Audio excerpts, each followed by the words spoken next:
یہ یقین تمہارے ساتھ جڑ جائے کہ تمہارا رب تمہیں دیکھ رہا ہے تو پھر گناہ کرنا مشکل کیا ناممکن ہو جائے گا۔ ان اللہ خبیر بما تعملون، اور جو تم کرتے ہو تمہارا رب اس سے باخبر ہے۔ مت سمجھنا کہ وہ دیکھ نہیں رہا، تم کو چھٹی دے رکھی ہے تو اس کا یہ مطلب نہیں ہے کہ تم اس کی پہنچ سے باہر ہو یا اس کی نگاہوں میں نہیں ہو۔ تمہارے ایک ایک لمحے کو وہ دیکھ رہا ہے، ایک ایک ساعت کو ملاحظہ کر رہا ہے۔ بند کمرے ہوں یا مخفی غاریں، تم جہاں بھی داد عیش دو تمہارا رب تمہیں دیکھ رہا ہے۔ کالے پہاڑ کی گہری غار میں چیونٹی چلتی ہے تو اس کے ننھے اور مہین پاؤں سے سینہ سنگ پر جو لکیر بنتی ہے تمہارا رب اس کو یوں دیکھتا ہے جیسے دیوار چین کو دیکھتا ہے۔ تو کیا وہ تمہارے اعمال کو نہیں دیکھتا؟ تمہارے ایک ایک عمل کو، تمہارے ارادے کو، تمہاری آنکھوں کی خیانت کو، تمہارے دل کے ارادے کو دیکھتا ہے۔ ایک ایک چیز سے وہ آگاہ ہے۔ وَلَا تَكُونُوا كَالَّذِينَ نَسُوا اللَّهَ، اور ان لوگوں کی طرح نہ ہو جانا جنہوں نے اللہ کو بھلا دیا، غافل ہو گئے، اپنی خواہشات کی زندگی گزارنے لگے۔ یہ جہاں مٹھا اگلا کس نے ڈٹھا، آرزوؤں کے نوکر بن گئے۔ جس طرح نفس اور شیطان ان کو چلا رہا اس طرح چل رہے ہیں۔ جو لوگ اللہ کو بھول گئے، اللہ فرماتا ہے اللہ نے انہیں ان سے غافل کر دیا۔ اللہ جب کسی سے ناراض ہوتا ہے تو ہدایت چھین لیتا ہے۔ اسی لیے ہمیں ہر روز ہر نماز کی ہر رکعت میں ہدایت مانگنی ہوتی ہے۔ اہدنا الصراط المستقیم، ہر روز مانگتے ہیں، ہر نماز میں مانگتے ہیں، ہر رکعت میں مانگتے ہیں، اللہ ہمیں ہدایت پہ گامزن رکھنا۔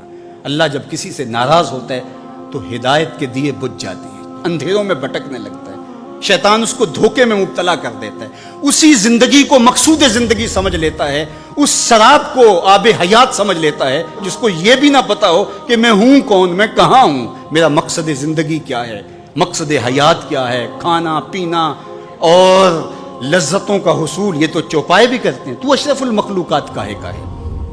یہ زندگی تو ان کی بھی ہے کہ وہ اچھا کھاتے ہیں، تم تو ایک پاؤ بھر گوشت کھا لیتے ہو اور شیر روز ایک ہرن چاٹ جاتا ہے، وہ تیرے سے زیادہ کھاتا ہے، تیرے سے زیادہ طاقتور ہے۔ ہاتھی کا جسم تیرے سے کہیں بڑا ہے، پرندے ہواؤں میں اڑتے ہیں، مچھلی پانی کی تہوں میں اتر جاتی ہیں، عقاب کی نظروں اور بلندی پرواز کی دیکھنے والی ہوتی ہے، کرگس کہاں سے کہاں تک سونگھ لیتی ہے، ان کی قوت شامہ تیرے سے بڑی ہے، لیکن اس کے باوجود بھی افضل تو، اشرف بھی تو، اور اللہ نے اپنی نیابت کا تاج تیرے سر پہ رکھا ہے۔ تو مقصود ہے، تو مسجود الملائک ہے، فرشتوں کی پیشانی تیرے حضور جھکی ہے، تو اپنے آپ سے آشنا ہی نہیں ہے، تجھے پتہ ہی نہیں کہ تو کون ہے۔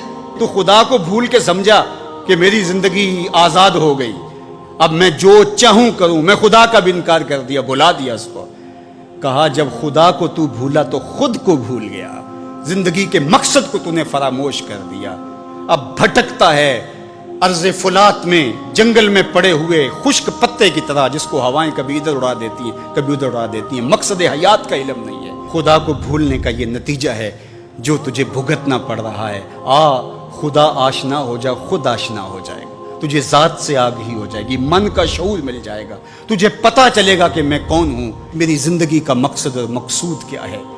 تو اگر تو ایسا نہیں کرے گا تو اللہ تجھے تیرے سے بے خبر کر، تیری ٹانگیں نہیں توڑ دی جائیں گی، تیرا رزق نہیں چھین لیا جائے گا، تیری آنکھوں سے روشنی نہیں اچکی جائے گی، تیرے کانوں کی سماعت نہیں کھینچ لی جائے گی، یہ سب کچھ ہوگا لیکن مقصد زندگی نہیں۔ تو کہا اس قرآن سے جڑ جاؤ، اپنی زندگی کو مالک کے سپرد کر دو اور ایک ایک لمحہ مالک کی چوکھٹ پہ گزار دو۔ دین کی بات پھیلانا صدقہ جاریہ ہے، ثواب کی نیت سے ویڈیو کو شیئر ضرور کیجیے۔ جزاک اللہ۔